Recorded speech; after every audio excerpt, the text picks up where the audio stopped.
그래서 레위기 공부를 하겠습니다. 오늘 15장을 나가려고 하는데요. 시간이 되면 16장도 나가려고 하는데 시간이 어떻게 될지는 모르겠네요. 잠깐 기도하겠습니다. 하나님 아버지, 오늘도 저희가 주님의 말씀을 공부하려고 합니다. 정말 주님의 말씀에 복을 더해 주셔서 저희가 주님께서 주시는 말씀으로 하루하루 또 살아갈 수 있도록 도와주시기 원합니다. 예수님의 이름으로 기도드렸습니다. 아멘. 15장 전체는요, 이제 유출과 또 그로 인해 더러워짐에 관해서 다루고 있습니다. 이제 앞에 두 장에서는 나병에 대해서 다뤘잖아요. 그래서 나병에 대해서는 이제 많이 알고 있죠. 그래서 이제 구원받은 사람들, 또 이제 성경을 몇 번 읽어본 사람들은요, 이 나병이 죄를 상징한다는 것을 알고 있습니다. 그리고 이제 15장에서 이제 유출에 관해서 다루고 있고, 그 다음에 이제 16장에선 속죄일에 관해서 다루고 있죠. 그래서 15장 한 장에 걸쳐서 이제 유출에 관해서, 유출병이죠. 유출에 관해서 다루고 있는데요. 이것도 죄를 상징한다고 보시면 됩니다. 그래서 나병은 드러난 죄, 겉으로 어떤 사람의 비참함 같은 게 죄를 짓고 그 죄와 또 그 결과가 드러나게 되잖아요. 그래서 그런 드러나는 것을 상징한다면 유출은 은밀한 죄를 상징한다고 볼 수가 있습니다. 가릴 수 있어요. 나병은 가릴 수가 없습니다. 숨길 수가 없어요. 근데 유출은 숨길 수가 있어요. 그래서 이제 은밀한 죄를 상징한다고 보시면 되고요. 이 유출은요, 인간의 본성이 얼마나 악한지를 보여줍니다. 인간의 본성은요, 단순히 그냥 악하기만 한 것이 아니라 더 악해지고 있어요. 계속 더 악해지고 있습니다. 그러니까 단순히 인간은 죄로 인해서 더러워진 것이 아니라 계속 더러워지고 있습니다. 그러니까 사람의 수명이 딱 80년, 이제 보통 길면 100년. 요즘 아무리 수명이 늘어났다고 해도 100년 이상 사시는 분은 드물잖아요. 그렇죠? 100년 정도 수명. 전 개인적으로 하나님께서 적당하게 해주셨다고 생각을 합니다. 제가 굉장히 존경하는 목사님들요, 60대가 넘으셨는데 자기는 다시 인생을 20대로 돌아가서 살겠느냐면 자기는 노하겠다는 거예요. 그러고 싶지 않다는 겁니다. 인생 거기서 거기고 뻔하다는 거예요. 제가 봤을 땐. 다시 살면은 좀 더 잘 살 수는 있겠죠. 좀 더 성공할 수도 있고. 근데 그냥 싫다는 겁니다. 그렇게 하기가. 그래봐야 또 죄 짓고 또 살고 그거 반복하고 싶지 않다는 거예요. 그냥 지금 60대인데 주님께서 허락해 주시면 조금 더 살다가 인생 마치고 주님께 그냥 가고 싶다는 겁니다. 그래서 이 육체를 벗어나고 다시 육체 안에서 살고 싶지 않대요. 벗어나고 싶대요. 저도 예전에는 다시 인생의 기회가 주어졌으면 좋겠다 이런 생각을 했던 적이 있었거든요. 내가 다시 20살로 돌아간다면 정말 지금보다 더 잘 살고 어떻게 보면 더 성공하고 그러지 않았을까 이런 생각도 하는데요. 지금은 그 목사님의 어떤 생각에 저도 약간은 동의가 됩니다. 굳이 다시 살 필요가 있을까? 이 육체를 입고 영원한 생명, 영원히 주님과 교제 나누는 건 갈망하지만 이 육체를 입고 다시 살아봐야 또 뻔하지 않을까 이런 생각도 들더라고요. 그래서 그냥 빨리 주님 만났으면 좋겠다. 그러니까 이렇게 보면 나이 들어서 늙는 것도 복이다 이런 생각도 들더라고요. 이 세상에서의 삶이 다인 사람들은 이해하지 못하겠죠. 더 젊어지고 싶고 더 오래 살고 싶은데 세상에서 무슨 헛소리 하냐 이렇게 얘기하겠지만 영원한 생명을 가진 사람들의 어떻게 보면 특권 사치일 수 있는 것 같아요. 이런 생각을 할 수 있다는 게. 나이 들고 그냥 빨리 가도 좋겠다 주님께. 영원한 생명이 있으니까 정말 이 모든 나의 문제의 근원인 이 육신을 벗어날 수 있다면 얼마나 좋을까요? 그렇죠. 두 마음을 품고 있는 것 같아요. 좀 더 건강하게 살고 싶은 마음도 있고 그냥 빨리 벗어나서 주님께 가고 싶다 이런 마음도 있고요. 그래서 계속해서 더 사악해지고 있고요. 그래서 주님께서는요, 사람의 수명을 적당하게 해놓으신 것 같아요. 사람이 만약에 1000년 살게 하셨다면, 구원받지 않은 모든 사람들이 수명이 한 1000년쯤 된다면 얼마나 더 사람들이 사악해질까요? 그렇죠. 그러니까 100년쯤 살고 선하든 사악하든 그냥 일단 마치게 하시는 게 저는 적당하다는 생각이 듭니다. 이 레위기 15장은요, 인간의 본성의 사악한 특성을 잘 보여주는 거울과 같습니다. 성경을 읽는 대부분의 사람들이요, 흔히 이제 나병이 가장 지독한 질병이다. 성경에 나온 질병 중에 나병이 가장 지독한 질병이다 생각하지만 이 15장에서 다루는 유출병도 그에 못지않게 지독한 병입니다. 정말 사람을 아주 괴롭히는, 또 사람의 어떤 이 타락한 본성, 이 육체의 정말 부패함을 보여주는 지독한 병입니다. 말씀드린 것처럼요, 나병은 숨길 수 없는 병이지만 유출병은 숨길 수가 있습니다. 우리는 드러난 죄뿐 아니라요, 은밀한 죄도 회개해야 됩니다. 은밀한 죄는 잘 회개가 안 되는 경우가 많아요. 시편 19편 12절에 누가 능히 자기 잘못을 깨달으리요. 은밀한 죄들. 자기도 모르게 그냥 막 진 거예요. 평소에도 많이 짓고. 그러니까 어떻게 보면 드러난 죄처럼 심각한 게 아닐 수도 있고요. 드러나지 않았기 때문에 심각하지 않은 걸 수도 있습니다. 드러난 것들은 막 내 이미지가 망가지고 사람들한테 어느 정도 알려지고 죄가 이러면, 그러니까 거기에 대해서는 신경을 많이 쓰는데 은밀한 죄에 대해서는 뭐 이거 아는 사람도 없는데 뭐 가볍게 지나갈 수 있다는 거죠. 그래서 시편 기자도 그걸 파악하고 이렇게 기도했던 거예요. 누가 능히 자기의 잘못들을 깨달으리요. 주께서는 은밀한 허물에서 나를 정결하게 하소서. 이게 정말 하나님을 사랑하는 사람의 기도인 것 같아요. 아무도 몰라요. 내가 어떤 죄를 졌다는 거 아무도 모릅니다. 그런데 은밀한 허물에서 정결하게 해달라고. 드러난 죄뿐만 아니라 은밀한 죄도 하나님 앞에서 다 깨끗하게 됐으면 좋겠다는 거죠. 사도 바울도 이런 은밀한 죄로 인해서 고통을 토로했죠. 이게 로마서 7장의 내용이죠. 사도 바울의 문제는 탐심이었죠. 탐심. 이건 은밀한 죄입니다. 탐심을 갖고 있는지 아닌지 어떻게 알아요? 그렇죠. 다른 사람이 그걸 어떻게 알아? 내가 탐욕적인 동기로 뭘 하는지 아닌지 어떻게 압니까? 다른 사람이. 17장 18절이죠. 내 안에 곧 내 육신 안에 선한 것이 거하지 아니한 줄 내가 아노니 원함은 내게 있으나 선한 그것을 어떻게 행할지는 내가 알지 못하노라. 마음속에 있는 죄에 대해서 얘기하고 있죠. 우리 마음속 깊은 곳에 있는 죄는요, 아무도 모르지만 그것은 결국 다른 사람에게로 전염되어서 퍼져나가게 됩니다. 은밀한 죄는 아무도 몰라요. 근데 그게 묻어나간다는 겁니다. 나로부터도. 다른 사람에게도 전염될 수 있다는 거예요. 그래서 시편 기자는 자기의 마음을 깨끗하게 씻어달라고 호소했습니다. 시편 51편 7절 우슬초로 나를 정결하게 하소서 내가 깨끗하게 되리이다. 나를 씻기소서 내가 눈보다 더 희게 되리이다. 10절 오 하나님이여 내 안에 깨끗한 마음을 창조하시고 내 속에 올바른 영을 새롭게 하소서. 본질을 알고 있었어요. 하나님과 교제할 때 정말 참된 종교가 뭔지, 하나님을 진짜 제대로 믿는다는 게 뭔지를 이 사람은 알고 있었습니다. 내 안에 깨끗한 마음을 창조해달래. 아예 새로 만들어달래요. 자기의 마음이 얼마나 부패했는지를 지금 인정하고 있는 거죠. 하나님 앞에서. 이런 태도를 가지면 하나님과 교제가 되겠죠. 아예 마음을 깨끗하게 창조해달래요. 다시. 예, 이제 그 15장을 보겠습니다. 1절에 주께서 모세와 아론에게 말씀하여 이르시되, 이 14장에서는요, 주님께서 나병에 관해서 말씀하실 때 이제 모세에게만 말씀하셨는데요. 물론 이제 13장에서는 모세와 아론에게 말씀하셨고, 14장은 또 모세에게만 말씀하셨는데, 15장에 와서는 이제 모세와 아론에게 말씀하셨어요. 아론이 다시 꼈죠. 모세가 주로 이제 율법을 받았습니다. 그래서 전달해 줬어요. 그래서 하나님께서는 주로 이 율법 말씀을 모세에게 말씀을 하십니다. 기본적으로. 그런데 이제 필요에 따라서는 이렇게 아론도 불러서 아론에게도 함께 말씀하셔요. 함께 듣게 하신다는 거죠. 근데 아론이 여기에 낀 이유가 있죠. 이 유출병에 관한 말씀인데요. 유출병 당연히 이제 그 죄를 상징하고요. 모세뿐 아니라 아론에게도 이 말씀을 하셨는데요. 아론은요, 대제사장으로서 우리의 대제사장이 되시는 예수 그리스도의 모형입니다. 그래서 이 15장에서는 이제 주로 아론에 관한 이야기가 15장뿐만 아니라 이 16장, 이 대속죄일은 특히 이 대제사장 혼자 일하는 날이거든요. 그날은 모든 제사장들, 레위인들 다 쉬어요. 대제사장 혼자 일하는 날입니다. 그래서 이제 아론에게 포커스가 맞춰져 있고요. 아론이 이제 여기서 예수 그리스도의 모형이라고 보시면 됩니다. 물론 이제 모형이 아닌 부분도 있어요. 그건 저희가 이제 본문을 읽으면서 왜 이 부분에서 모형이 아니고 아닐 수밖에 없는지 이제 이유를 말씀드리겠습니다. 하지만 기본적으로는요, 이제 아론이 여기서 대제사장으로 등장하기 때문에 아론이란 인간 자체를 생각하지 마시고, 아론 생각하면 좀 부족한 점이 많잖아요. 아론이란 인간 자체를 생각하지 마시고 이 사람이 맡은 역할, 대제사장, 이 점에 있어서 예수 그리스도의 이제 모형이라는 겁니다.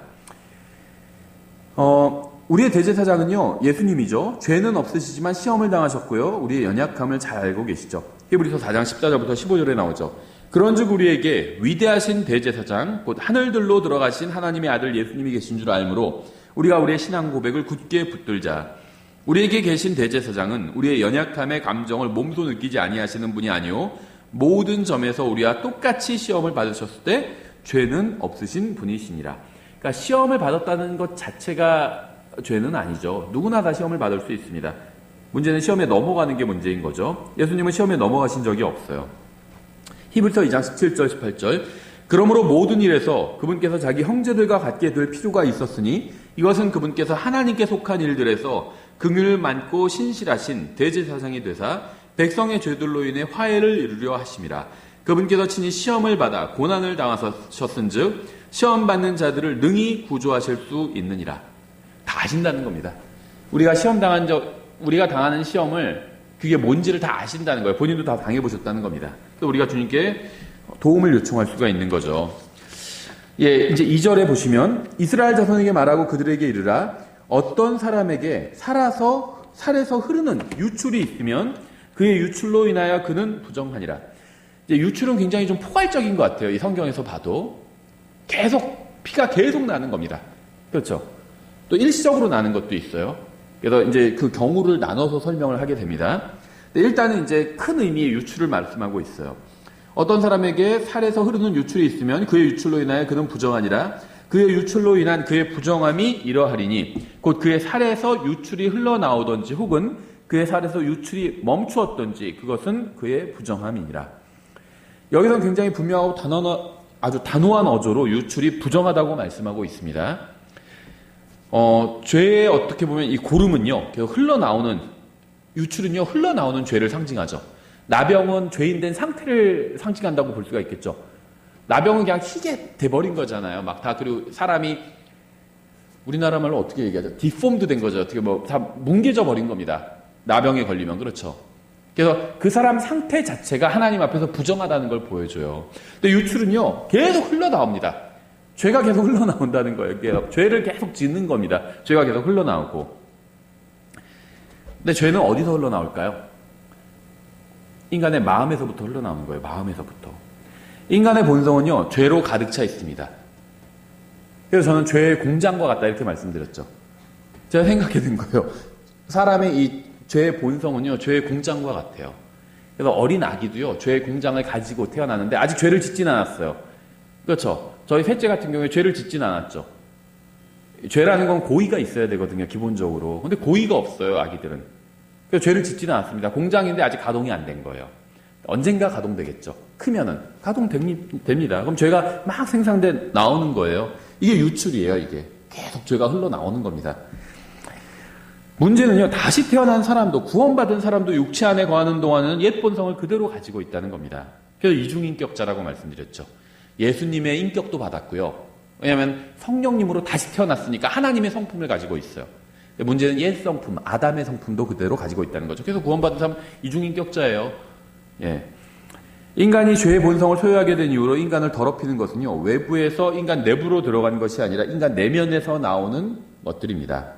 마태복음 15장에도 잘 나와 있죠. 18절에. 그러나 입에서 나오는 그것들은 마음에서 나오며 그것들이 사람을 더럽게 하느니라.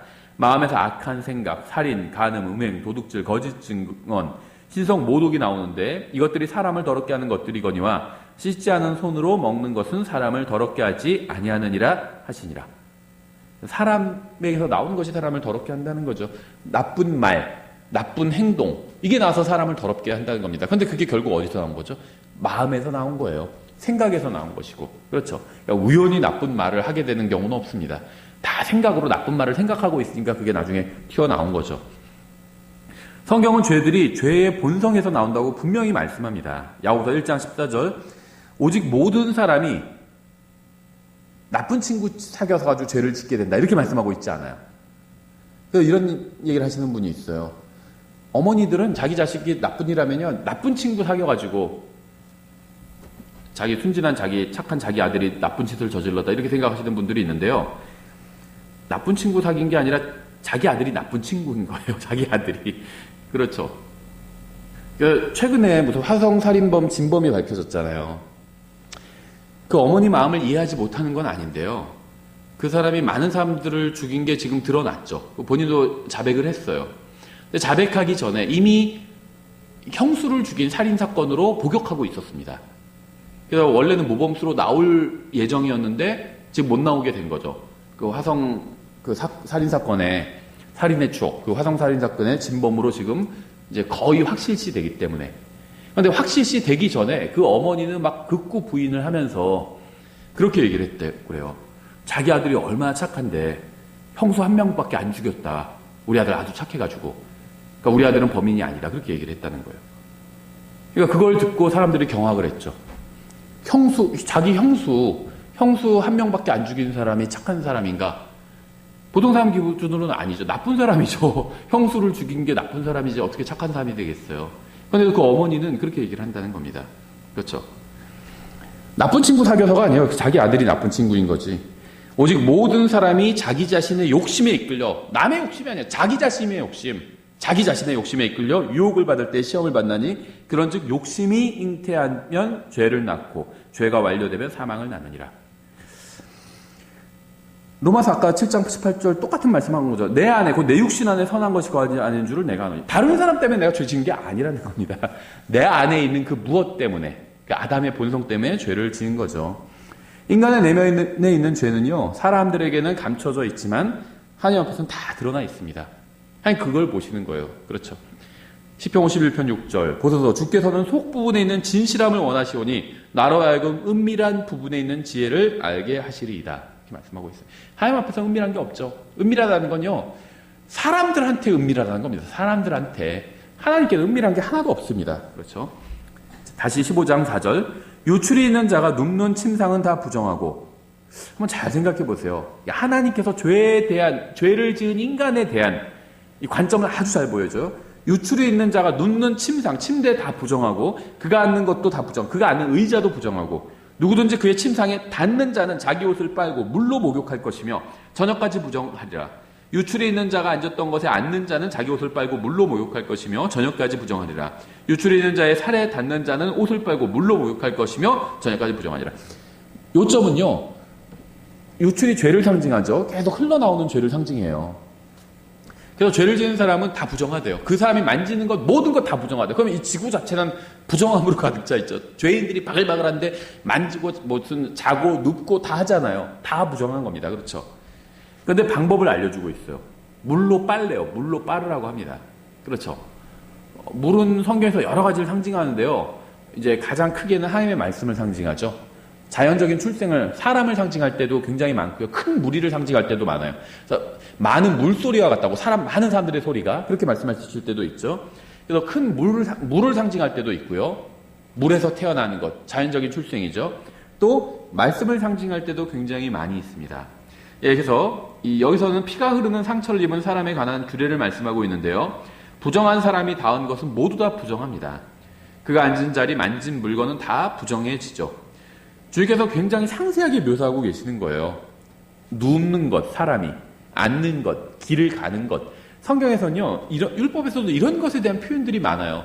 네가 길을 갈 때든지, 집에 있을 때든지, 자녀들에게 말씀을 가르치라고 할 때도 있고요. 이렇게 또 누우면 누운 자리가 부정해지고, 앉으면 앉은 자리가 부정해지고, 이제 이런 표현들이 나오는데요. 굉장히 상세한 표현입니다.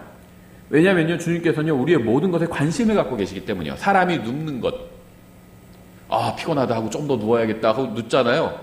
하나님께서 그걸 보신다는 거예요. 관심을 갖고.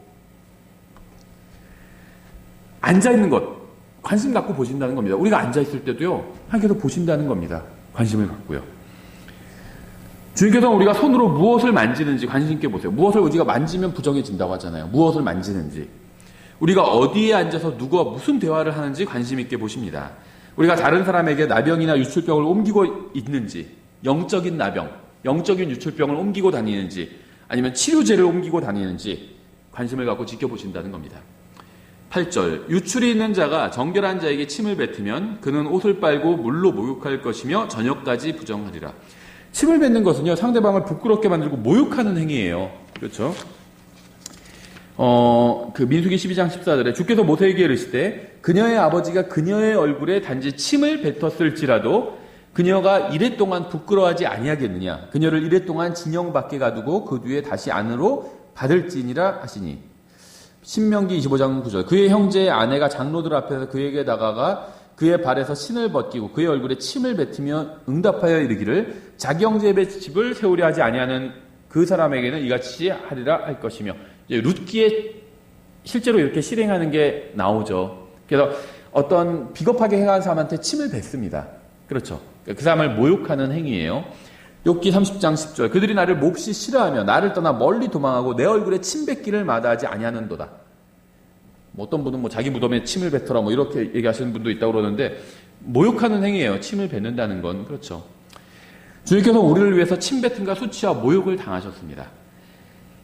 이사야서 50장 6절이죠. 때리는 자들에게 내 등을 내주고 머리털을 뽑는 자들에게 내 뺨을 내주며 수치와 침 뱉음을 피하려고 내 얼굴을 가리지 아니하였도다.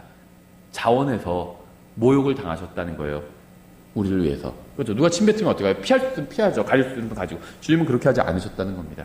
의도적으로 우리를 대신해서 모욕을 당하시고 고난을 당하시기 위해서 오셨기 때문에. 마태복음 26장 67절에 이게 성취된 게 나오죠. 이에 그들이 그분의 얼굴에 침을 뱉으며 그분을 주먹으로 치고 다른 자들은 자기 손바닥으로 치며 이렇게 말씀하고 있어요. 예, 9절에 레위기 15장 9절 유출이 있는 자가 타는 안장은 무엇이든지 부정하고 누구든지 그 사람 밑에 있던 것에 닿는 자는 저녁까지 부정하며 그런 것들 중에 하나로도 옮기는 자는 자기 옷을 빨고 물로 목욕할 것이며 저녁까지 부정하리라. 유출이 있는 자가 물로 손을 씻지 아니하고 누구든지 만지면 그는 자기 옷을 빨고 물로 목욕할 것이며 저녁까지 부정하리라. 유출이 있는 자가 만지는 질그릇은 깨뜨리고 나무 그릇은 다 물로 씻을지니라. 예, 계속해서 주님께서는요, 접촉으로 인해서 옮는 이 유출병의 특징에 대해서 말씀하고 있죠. 이 병이 옮지 않도록 예방하는 방법은요, 깨끗한 물로 씻어내는 겁니다. 이 질그릇도요, 사람을 상징하고요, 사람의 육체. 질그릇은 특히 사람의 육체를 상징하죠. 그래서 우리가 보배를 질그릇 안에 가졌다 이렇게 말씀하고 있죠. 보배는 뭘까요? 예수 그리스도죠. 예수님을 받아들였잖아요. 내 안에 예수님이 계세요. 그런데 예수님이 거하시고 있는 내 몸은 질그릇과 같습니다. 흙으로 만든 집이에요. 그렇죠. 아주 정말 미천한 그런 집에 거하고 계신 겁니다. 예수님께서. 그래서 질그릇 안에 보배를 갖고 있어요. 그리스도인들은. 또 이 나무는요, 다 사람을 상징합니다. 나무도. 예수님께서 처음에 눈먼 자 눈을 고쳐주시니까 처음에는 사람이 나무 같은 게 걸어다니는 것처럼 보인다. 사람이 이렇게 얘기하고 있죠. 또 구약 성경에서도요, 사람을 나무로 많이 표현합니다. 포도만 나무 같다. 무슨 뭐 강가에 심은 나무 같다. 사람을 그런 식으로 나무로 많이 표현해요. 질그릇은 깨트려 버리래요. 우리 육체는 깨져 버릴 겁니다. 그렇죠. 나무는 물로 씻으래요. 사람은 하나님의 말씀으로 씻으면 됩니다. 그렇죠. 깨끗해질 수 있어요. 예, 그래서 접촉으로 인해서 옮는 유출병의 특징에 대해서 말씀하고 있어요. 이 병이 옮지 않도록 예방하는 방법은 깨끗한 물로 씻는 겁니다. 하나님 말씀으로 씻으라는 거예요. 죄를 지으면 씻으라는 겁니다. 죄를 짓지는 않았는데 죄를 질까 말까 막 고민이 들면 씻으라는 거예요. 누가 죄 짓는 걸 봤어요. 내 마음도 씻으라는 겁니다. 죄와 관련된 게 뭐더라든지 조금이라도 들어오면 다 씻으라는 겁니다. 하나님의 말씀으로. 이런 말씀은 너무나도 많아요. 7편 119편 9절. 청년이 무엇으로 자기 길을 깨끗하게 하리이까? 주의 말씀에 따라 자기 길을 조심함으로 하리이다. 요한복음 13장 8절. 베드로가 그분께 이르되 절대로 주께서 내 발을 씻지 못하시리다며 예수님께서 그에게 응답하시되 내가 너를 씻어주지 아니하면 나와 함께할 몫이 되게 없느니라 하시니라. 주님께서 씻어주지 않으시면 주님과 교제를 나눌 수가 없어요. 주님 더러운 자와 교제 안 나누시거든요. 더러운 사람을 구원해 주시긴 하십니다. 씻어주긴 하시는데 교제는 나누지 않으세요. 그럼 어떻게 주님과 교제 나눌 수 있는 방법은요, 주님께서 씻어주셔야 됩니다. 나를 구원해 주셔야 돼요. 그래야지 주님과 교제가 됩니다. 구원받은 후에도 죄로 다시 더러워질 수 있잖아요. 다시 말씀의 물로 씻어야 돼요. 그래야지 주님과 교제를 나눌 수 있습니다. 그렇죠. 요한복음 15장 3절. 이제 너희는 내가 너에게 일러준 말로 깨끗하게 되었으니. 또 17장 10절. 아버지의 진리로 그들을 거룩히 구별하옵소서. 아버지의 말씀은 진리이다. 그래서 하나님의 말씀으로 깨끗해질 수 있다는 거죠.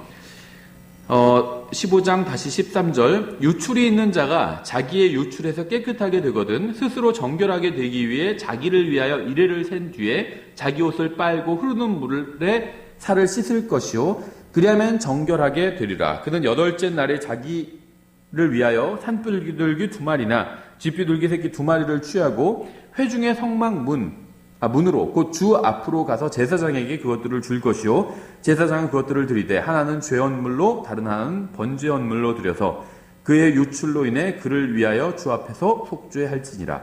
여기서 다시 물과 피가 등장합니다. 그렇죠. 물로 씻고 또 그 산비둘기를 잡아서 피를 흘리게 되죠. 물과 피가 등장해요. 피는 죄를 씻어주고요. 물은 더러움을 씻어주는 거라고 볼 수가 있겠죠. 우리가 죄를 자백하면요, 주님께서 우리를 깨끗하게 씻어주실 겁니다. 시편 32편 5절. 내가 주께 내 죄를 시인하고, 이게 중요하죠. 시인해야 됩니다. 하나님 앞에서 내가 죄인이고 내가 죄를 진 게 맞습니다. 시인해야 돼요.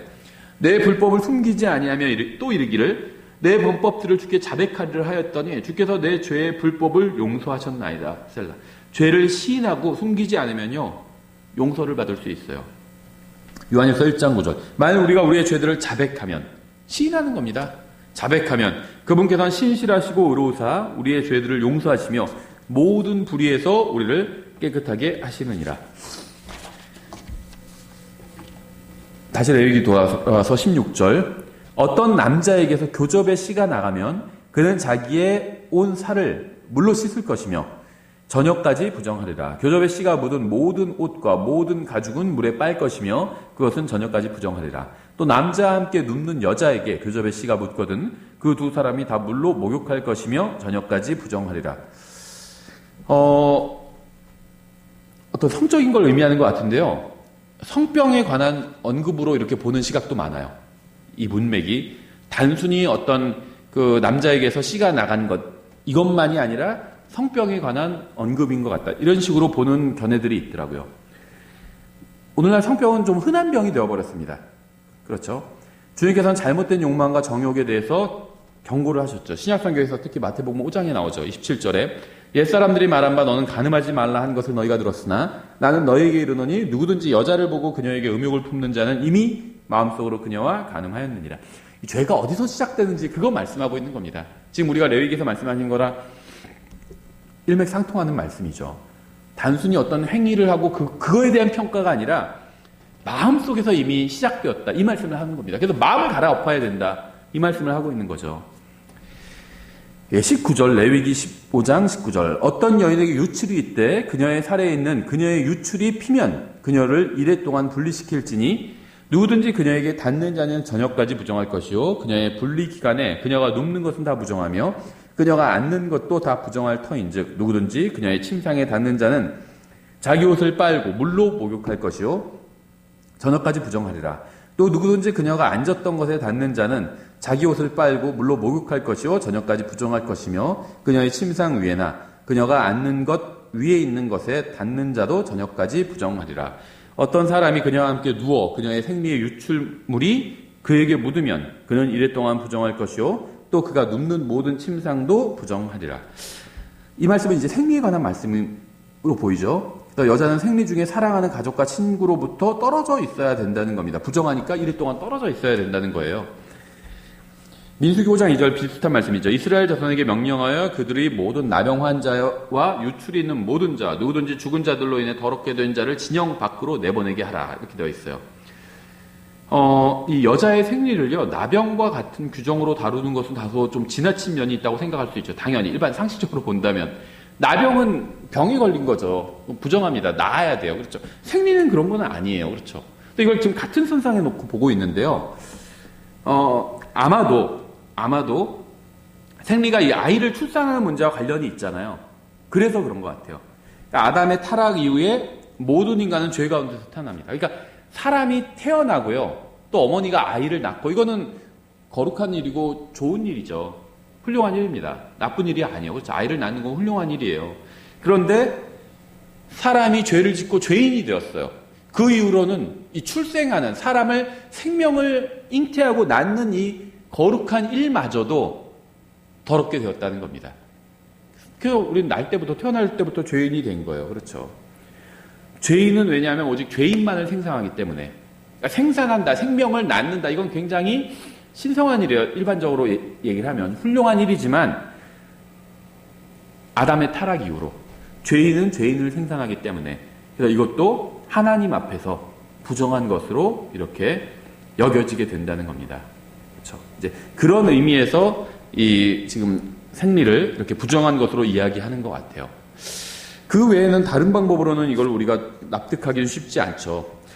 25절 어떤 여인이 자기의 분리기간이 아닌데도 여러 날 동안 피를 유출하거나 혹은 자기 분리기간이 지났는데도 유출을 내면 그녀의 부정함을 유출하는 모든 날이 그녀의 분리하는 날들과 같아서 그녀가 부정할 터인즉 그녀의 유출이 있는 모든 날 동안에 그녀가 눕는 모든 침상은 그녀에게 그녀의 분리기간의 침상과 같고 그녀가 앉는 것은 무엇이든지 그녀의 분리기간의 부정함과 같이 부정하리라. 누구든지 그런 것들을 만지는 자는 부정할 터인즉 자기 옷을 빨고 물로 목욕할 것이며 저녁까지 부정하리라. 그러나 그녀가 자기의 유출에서 정결하게 되면 자기를 위하여 이레를 셀 것이요 그 뒤에야 정결하게 되리니 그녀는 8째 날에 자기를 위하여 산비둘기 2마리나 집비둘기 새끼 2마리를 취하고 회중의 성막문으로 제사장에게로 그것들을 가져갈 것이요. 이 여자의 유출에 대한 규정은요, 유출병이 있는 여자가 예수님을 만지고 치유된 이야기를 생각나게 하죠. 이게 누가복음 8장 43절부터 48절까지 이 이야기가 나와 있는데요. 율법은 유출병에 있는 여자는 다른 사람과 접촉해서는 안 된다고 말씀하고 있어요. 분명하게. 근데 그녀는 예수님을 만졌죠. 그렇죠? 주님의 은혜가 그녀를 고치고 회복시켜 주는 겁니다. 주님의 은혜는 율법을 능가하는 거죠. 율법에 의하면요, 다윗은 진작에 죽임을 당했어야 됐어요. 사형당해야 됩니다. 간음하고요, 살인했죠. 살인 교사를 했죠. 살인 교사는요, 일반적으로요, 국가마다 약간 차이가 있지만 살인 교사는 살인에게 준하게 처벌합니다. 살인자와 똑같이 처벌해요. 살인을 교사한 사람이랑 실제 살인한 사람이랑 둘 다 똑같이 처벌해 버립니다. 당연하죠. 자기가 죽인 것과 마찬가지예요. 돈 줘가지고 다른 사람 시켜서 죽인 거는요, 자기가 죽인 것과 똑같습니다. 다윗은 그런 면에 있어서 살인자라는 거죠. 살인을 교사했기 때문에. 그렇죠.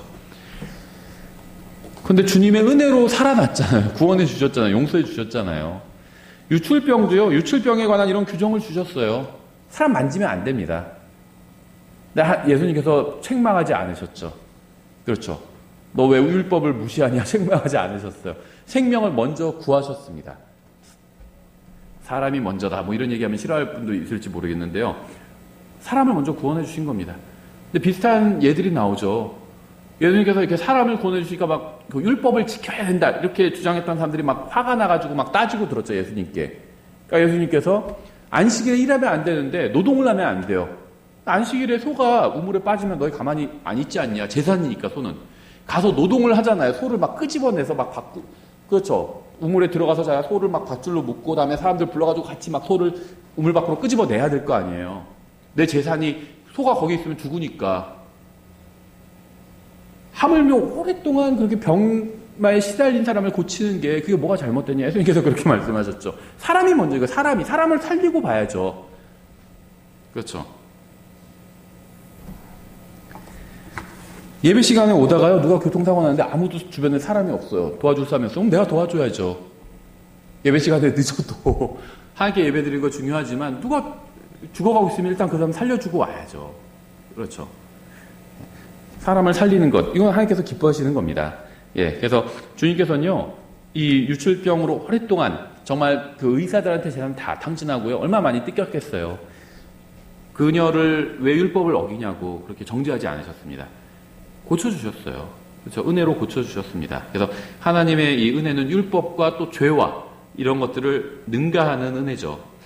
30절부터 이제 끝까지 제사장은 하나는 죄의 헌물로 다른 하나는 번제 헌물로 드려서 그녀의 부정함의 유출로 인해 그녀를 위하여 주 앞에서 속죄할지니라. 너희는 이와 같이 이스라엘 자손을 그들의 부정함에서 분리시킬지니. 이게 말씀의 의도죠. 이스라엘 자손을 부정함에서 분리시키래요. 이것은 그들이 그들 가운데 있는 내 성막을 더럽히는 때에 그들의 부정함 속에서 죽지 아니하게 하려 함이라. 이것은 유출이 있는 자와 자기 씨가 몸에서 나가 그것으로 말미암아 더럽게 된 자와 생리를 않는 여인과 남자와 여자 중에서 유출이 있는 자와 부정한 여자와 함께 누운 자에 관한 법이니라. 예, 그래서 유출은요, 말씀드린 것처럼 은밀한 죄를 상징합니다. 은밀한 죄는 하나님 앞에서 사소한 문제가 아니에요. 주님께서는 자신의 자녀들의 은밀한 죄를 간과하지 않으실 겁니다. 고린도전서 3장 16절 이렇게 되어 있어요. 너희가 하나님의 성전인 것과 하나님의 영께서 너희 안에 거하시는 것을 너희가 알지 못하느냐. 누구든지 하나님의 성전을 더럽히면 하나님께서 그를 멸하시리니 하나님의 성전은 거룩하며 너희가 곧 그 성전이니라. 교회 전체가 성전이다 이렇게 말하는 사람들도 있는데 맞아요. 그거는 그리스도의 몸 전체가 성전이죠. 하나님께서 교회 안에 거하시니까 이 물리를 말하는 게 아니라 모인 사람들 말하는 거죠. 근데 그뿐만 아니라 예수님을 믿는 개인도 성전입니다. 그렇죠. 누구든지 하나님의 성전을 더럽히면 이렇게 말씀하고 있잖아요. 개인을 말씀하고 있는 개인을. 그렇죠. 전체도 말씀하시는 거지만 개인도 말씀하고 있는 겁니다. 우리는 주님께 속했고요. 주님께서 거하시는 거룩한 전입니다. 성전을 멸시하는 자는 죽임을 당하게 될 겁니다. 그렇죠. 우리가 비록 좀 연약한 정말 질그릇이지만 더러운 때에 따라서는 더러운 질그릇이지만 구원받은 사람은 주님의 전이에요. 예전에 뭐 영화 같은 거 봐도 나오는데요. 그 미국, 우리나라도 그런지는 모르겠어요. 아마 비슷할 거예요. 미국에서는요, 대통령 전용기가 있습니다. 이걸 에어포스 1이라고 부르죠. 에어포스 1. 그러니까 공군 1호기에, 우리나라도 공군 1호기라고 부릅니다. 대통령 전용기를. 공군 1호기. 그런데 그 공군 1호기는요, 그 에어포스 1은요, 정해진 게 아니에요. 보통 대통령은 전용기에 탑니다. 당연히. 그래서 전용기에 타고 이동을 하고 다니죠. 그래서 대통령이 가끔 다른 비행기를 탈 때도 있어요. 갑자기 무슨 사정이 생기면. 그럼 그게 공군 1호기가 돼요. 전용기에 어느 나라에 갔는데 그 전용기가 뭐 공격을 당했다. 그럼 다른 비행기 타고 와야 되죠. 일단 본국으로. 그 다른 비행기가 에어포스 1이 된다는 거예요. 전용기가 되는 겁니다. 바로 그 순간에는. 무슨 말이냐면요. 우리 몸 안에, 구원받은 사람 몸 안에 성령님께서 계시면요. 그게 에어포스 1이 되는 거예요. 비록 남루한 몸이지만 일단은 주님께서 들어와 계신 거잖아요. 나중에는 정말 영광스러운 몸으로 변하게 되겠죠. 그럼 정말 그거는 대통령 전용기에 맞는 그런 몸이 되겠죠. 근데 지금은 아니에요. 정말 후진 몸입니다. 그렇죠. 죽을 몸이고. 근데 주님께서 이 안에 거하고 계세요. 이게 그럼 주님 전용기가 된다는 겁니다. 비록 남루한 몸이지만 주님 전용기가 된다는 거예요. 그럼 그걸 함부로 하면 안 된다는 겁니다. 그렇죠. 성경에는요, 죽음에 이르는 죄가 있어요. 요한일서 5장 16절. 어떤 사람이 자기 형제가 사망에 이르지 아니하는 죄 짓는 것을 보거든, 그러니까 사망에 이르지 아니하는 죄가 있다는 건 다시 말하면 사망에 이르는 죄도 있다는 거죠. 그는 간구할 것이요. 그러면 그분께서 사망에 이르는 죄를 짓지 아니하는 자들로 인하여 그에게 생명을 주시리라. 그러니까 이제 이건 구원받은 사람들 간의 이야기예요. 사망에 이르는 죄가 있는데 나는 그가 그것으로 인해 기도하라고 말하지 아니하노라. 누가 만약에 하나님 앞에서 죽을 죄를 졌어요. 구원받은 사람들 얘기예요. 왜 그러냐면 구원받지 않은 사람들을 짓는 죄는 다 죽을 죄예요. 거짓말 하나도 다 죽을 죄입니다. 구원받은 사람들 이야기예요. 하나님 앞에서 어떤 죄를 졌는데 그게 죽음에 이르는 죄예요. 그럼 그 사람을 위해서 기도하지 말래요, 그냥. 그죠? 나는 그가 그것으로 인해 기도하라고 말하지 아니하노라 이렇게 얘기하잖아요. 누군가를 위해서 기도해 주는 게 죄는 아니겠죠. 근데 기도하지 말래요. 누가 죽을 죄를 지으면. 그 정도로 지금 심각한 문제를 이야기하고 있는 겁니다. 하나님께서는요, 자신의 자녀가 사망에 이르는 죄를 지으면 집으로 데려가실 수가 있습니다. 우리는요, 그 사망에 이르는 죄가 구체적으로 무엇인지는 몰라요. 성령님 모독하는 죄와는 다르죠. 예수님께서 지상에 계실 때 성령님을 힘입어 사역을 하시는데 그것을 보고 마귀 들렸다고 했을 때 그게 성령님을 모독하는 죄죠. 지금은 성령님을 모독하는 죄는 없습니다. 그렇죠. 예수님께서 지상에 계시는데 사역하시는데 그걸 보고 막 비난을 하고 마귀 들려서 저렇게 하는 거다. 이렇게 하는 게 용서받지 못하는 죄인 거예요. 성령님을 모독하는 죄고. 지금은 그런 죄가 없어요. 방언하는데 방언 보고 그거는 잘못된 거야. 비성경적인 거야. 이게 성령님을 모독하는 죄 절대 아닙니다. 그렇죠? 이 죽음에 이르는 죄는 달라요. 이 죄를 지면 하나님께서 데려가신다는 겁니다. 근데 이제 그게 뭔지는 성경에 구체적으로 나와 있지는 않아요. 근데요, 그냥 제가 생각할 때는 사람마다 경우마다 다르다고 생각합니다. 어떤 사람에게는 주님께서 어떤 죄를 지었을 때 조금 더 기회를 주시는 경우도 있고요. 어떤 사람은 그 죄를 지었을 때 그냥 데려가시는 경우도 있어요. 이 죽음에 이르는 죄가 사람마다 경우마다 다른데요. 분명한 사실은 사망에 이르는 죄가 있다는 겁니다. 그러면 이게 어떤 얘기냐면요. 그리스도인 죄를 지었을 때 사망에 이르는 죄를 지었어요. 하나님께서 보셨을 때 데려가신다는 겁니다. 그냥. 그러니까 그리스도인이 죽는 게 여러 가지 경우가 있죠. 자연적인 수명이 다해서 죽을 수도 있어요. 그건 자연적인 거죠. 100살에 죽었는데 왜 돌아가셨을까? 막 그거 고민하면 안 돼요. 그렇죠. 수명이 다해서 돌아가신 거예요. 100살에 죽으면 인간의 이 몸의 육체의 수명이 다해서. 30살에 죽었다. 그럼 여러 가지 이유가 있겠죠. 누군가 죽여서 죽었을 수도 있고요. 물론 하나님께서 허락하셨겠지만 어떤 경우는요. 이미 열매를 다 냈기 때문에 하나님께서 데려갔을 수도 있어요. 100배의 열매를 다 냈어요. 이미. 그래서 데려가셨을 수도 있다는 겁니다. 하나님께서. 또 어떤 경우는요. 사망에 이르는 죄를 지어서 데려가시는 경우도 있다는 겁니다. 이걸 어떤 분은 이런 식으로 그 예를 들더라고요. 엄마가 그 아이한테 밖에서 누구랑 싸우지 말라고 얘기했어요. 아이가 이제 엄마 나 밖에서 좀 놀게요. 그러니까 그래 그럼 놀이터에서 놀아. 근데 너 놀이터에서 다른 친구랑 싸우지 마. 싸우면 못 놀게 할 거야. 집으로 바로 와야 돼. 이렇게 얘기를 했어요. 야, 네 해놓고는 싸워요. 엄마가 가서 너 싸우지 말라고 그랬잖아. 한 번만 더 싸우면 너 집에 들어가는 거야. 그러니까 네 해놓고 또 싸우고 있어요. 이렇게 이제 창문으로 보니까. 그러니까 엄마가 나가서 그럼 어떻게 하죠? 손잡고 끌고 가는 거죠. 너 싸우지 말라고 그랬지. 왜 싸워? 손잡고 끌고 가는 겁니다. 그게 이제 사망에 이르는 죄를 지은 그리스도인을 하나님께서 집으로 데려가시는 거예요.